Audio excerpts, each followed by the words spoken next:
How's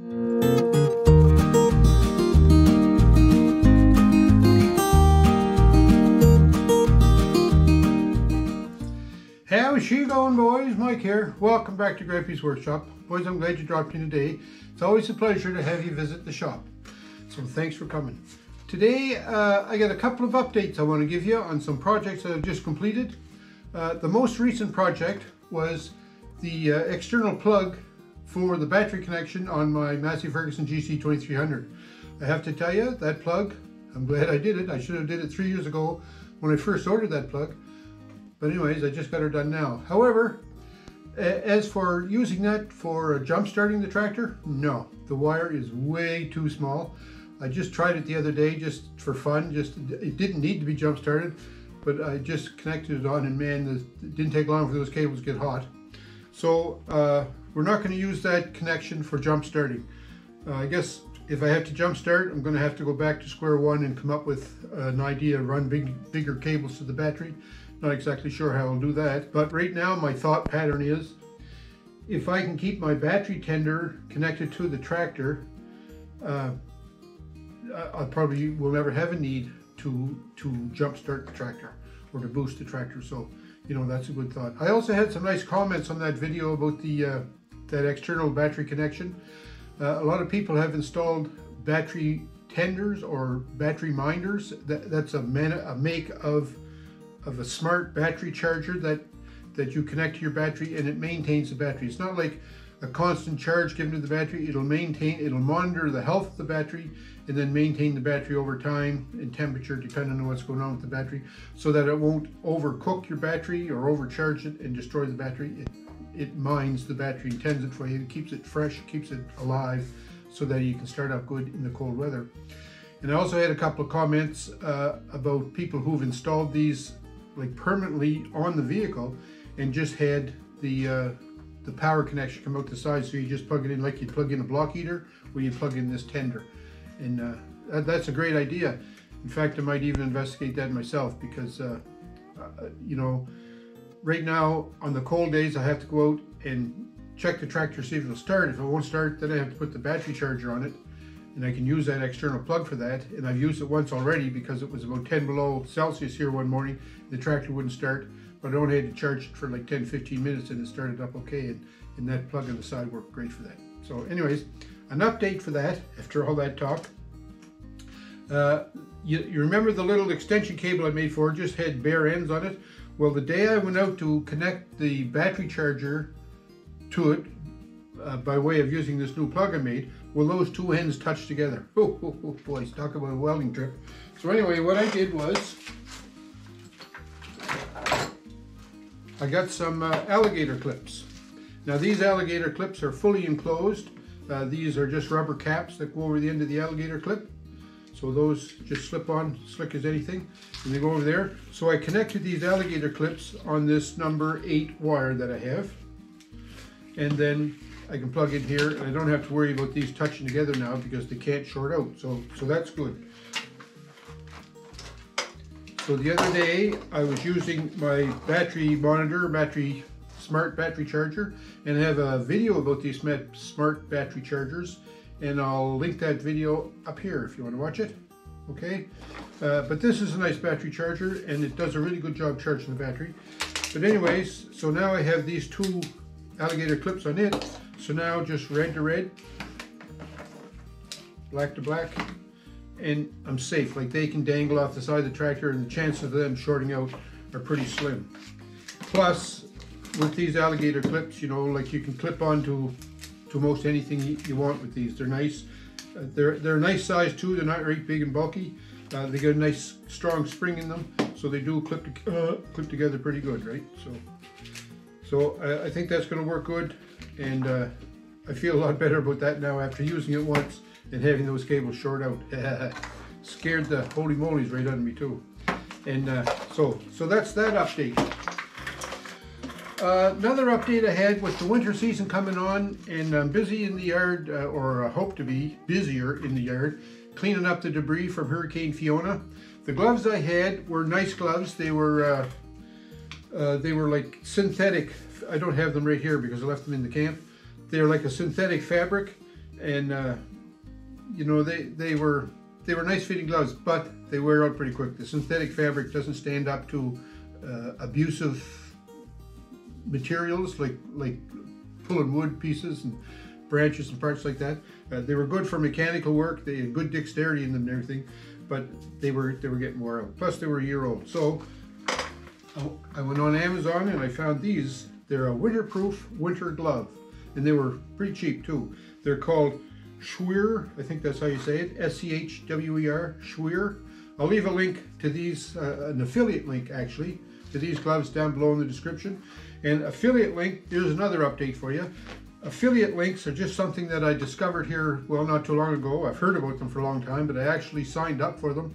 And if you decide that you'd like to try these gloves for yourself and you're going to order them off Amazon, if you use my affiliate link, then I'll get a little bit of kickback money for that.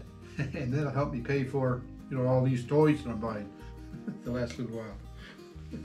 So anyways, yeah, there's an affiliate link down below. But just talk about these gloves. They're called a winter waterproof glove. The reason I got these was because I'm going to be out pulling a lot of branches and wood, cutting wood and hauling brush and things like that this winter to clean up after Fiona. So I wanted something that had a good grip to it. So this has got a nice, I think it's neoprene grip, and the whole glove itself is covered in neoprene. So up until the wrist area, it should be totally waterproof unless it cracks. And it may crack. I'm not sure what it's going to be like in the cold weather, but they say it's good for like 50 below. I'm not sure about that. But anyway, we'll see about that. This, I ordered them in extra large because I wasn't exactly sure what the sizes would be like. And my hands, like, I don't have super big hands, that's for sure. They're getting fat, but just like everything else on me. But the extra large is a little bit too big. The fingers are a little bit too long. I probably could have got by with a large. So I ordered these. There was 2 pair of them. I forget what the cost of them were, but anyways, you'll see that in the affiliate link when you search. They're not very expensive, $25 or something like that for 2 pair, or $20 maybe even. So like for $10 for a pair of gloves, it's not bad. And if in fact they do wear out this winter, because I hope to use them a lot, then the next time I order them, I'm going to order them in a size large. But they're nice. The inside of them is it's like a flannel cloth. It's a synthetic fabric, so it looks like it will absorb sweat, wick it away, so that your hands won't get wet. Plus, they're waterproof, so that should keep everything nice and dry in there. One thought I had about them was it's almost like they're the inside of them. This fabric, it's like a separate layer. Well, it is, because you can peel the front away from the inside. So what I have to watch out for, because I had a pair of gloves something like this before, is when your hands are in them and your hands get, you know, hot and sweaty and they stick to the inside, or if your hands were damp when you put them on, when you're taking them off, you may pull the lining out of the fingers. Now that happened to me with another pair I had, like I said, and it almost made the gloves impossible to wear because you couldn't get the inner liner back in the finger correctly. So what you have to make sure, I think, when you wear these is you just pull them off finger by finger and slide your hand out of them, and they should work good for that. I've only worn them just a little bit since I got them, and I have to say, you put them on and your hand feels warm right off the get-go. So, you know, that's nice. They got a nice knitted, tight wrist, so snow won't get down in there. Although the waterproofing material only comes up to here. After that, it's just like the synthetic fabric, so snow and rain or water or whatever can get through there. But, you know, as long as you keep your sleeves down, it should be all right. I think this was the only color that came in, and I was concerned about the color. I was thinking, ooh, that's kind of an ugly color. But the more I think about it, you know, it's kind of a safety thing. And after all, I'm out here in the middle of the woods. I don't go for style very often. So I go for, you know, usability. And these look like they're going to be okay. So that's something new that I got. Getting ready for winter. A pair of nice winter waterproof work gloves. Supposed to be good for -50. Don't forget that. I'll let you know how they work. Now, one other thing I want to talk about. Quite some time ago, I bought, well, I'm going to say 40 years ago, I bought a ratchet. This is it right here. It came with a kit, 3/8 drive ratchet. Sounds like it's working pretty good right now. but I was reefing on something the other day. Ratchets are not power bars, and well, the ratchet mechanism slipped in it. You can hear there, it's hardly there, it's clicking good now, but anyway, so after 40 years, this guy gave up the ghost, so we put him aside. But then about, I don't know, 3 or 4 or 5 years ago, I bought another ratchet set from Mastercraft, and this one I thought was a better one, you know, decent, new, nice and shiny. This one's not shiny, this one is shiny.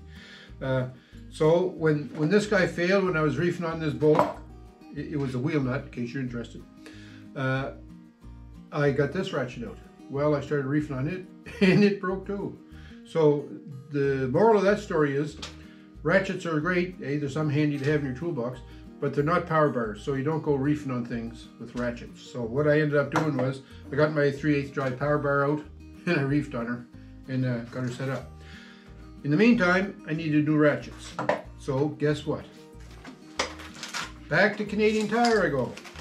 Canadian Tire had a special on, I think it was Cyber Friday or Black Friday, I think it was called. So they had these Stanley professional grade ratchets. Now Stanley is not a top of the line tool, that's for sure, but it's not a bottom of the line tool either. Like this first ratchet I had with the knurled handle, that was, although it's heavy, it was not a good quality tool. It lasted me for a long time, but it's not a good quality tool. These I think are like middle of the road. They're like the Mastercraft kind of style. Not the Mastercraft Maxim, but just the Mastercraft regular ones. So anyways, this was on sale for $34.99, regular $69 or something, I forget what it was. But anyway, it doesn't matter what the regular price was. I got it for $34. I'll put a link in the description for these ratchets, but they won't be at this price anymore because by the time this video comes out, that sale will be long gone. So anyway, I'm just going to open them up today. I already cut the blister pack on them. So first of all, there's a 1/2" drive ratchet. And I like these ratchets because they have the button on the side for switching directions. All right, these are the 2 pair. There was knobs up here to switch the direction, and you know, I was always confused of which way to turn that. Like, do you turn it this way down to loosen, or anyway, don't have to do that anymore. It's just right here. It's not marked on or off. It's just a little thumb toggle. The downside of having that kind of a ratchet is there's a bigger head on the ratchet. You see, this is a nice tiny little head. The distance between, say, the center point of the drive and the edge of the tool is not as great as this distance here.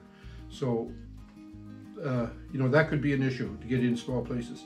It's not an offset ratchet, it's a straight ratchet, but it's got, I think it's like 80 clicks, whatever that means. The more the finer that you have to, or the less you have to turn the handle before you get another bite on it. It's black, they call it black chrome. I don't know how this is going to stand up. It feels, you know, like it's got a good grip. It's not slippy, shiny like this one. It's got a good grip on it. It also has the push button here to release the sockets. So once you put the socket on it, it's locked on. So like if you go to pull it off the bolt or the nut, it won't just pop out of the socket. It'll pull the socket off the bolt. And to get the socket off, you push the button at the back and it releases it. So there's the 1/2" drive. And then there's the 3/8 drive, same thing with the button on the back here. I like it. And that's also pretty fine ratcheting action on it. And it's the same shape handle as this Mastercraft tool. And it's the same finish as the other one. And it has the same push button release for the drive. And then there's a 1/4" ratchet. Nice little baby one with the directional lever on it here. So, like I say, I'm not sure if these are better or not, but I wanted to get ones with the button direction on them here rather than this turn the whole head, just because, why not, you know? Just something different. And this one also has the push button socket removal.